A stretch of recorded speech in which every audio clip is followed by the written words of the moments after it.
نماز عید۔ نماز عید کا طریقہ۔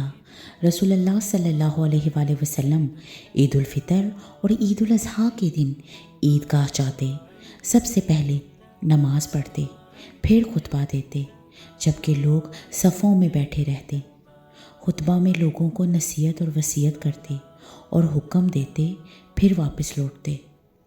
ام المومنین عائشہ رضی اللہ تعالیٰ عنہ سے روایت ہے، بے شک رسول اللہ صلی اللہ علیہ وآلہ وسلم عید الفطر اور عید الاضحیٰ کی نماز کے اول رکعت میں 7 تکبیرات کہتے اور دوسری رکعت میں 5 تکبیرات کہتے۔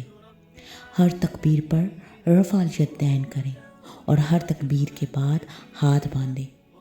امام اونچی آواز سے اور مقتدی آہستہ الحمد شریف پڑھیں، پھر امام اونچی آواز سے قرأت پڑھے اور مقتدی چپ چاپ سنیں۔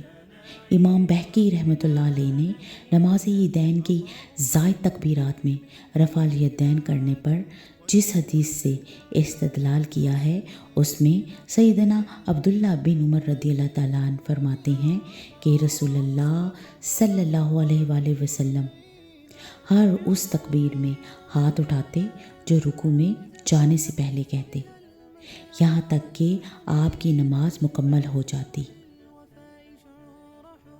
سیدنا برا بن عازم رضی اللہ تعالیٰ عنہ سے روایت ہے کہ ہم عید الاضحیٰ کے دن عیدگاہ میں بیٹھے ہوئے تھے تو رسول اللہ صلی اللہ علیہ وآلہ وسلم تشریف لائے اور لوگوں کو سلام کیا اور فرمایا کہ یقیناً آج کا پہلا کام نماز ہے۔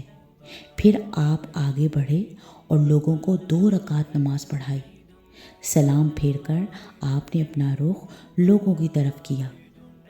آپ کو ایک کمان یا لکڑی دی گئی، آپ نے اس کا سہارا لیا، اللہ کی حمد و ثنا بیان کی، نیکی کا حکم دیا اور برائی سے منع کیا۔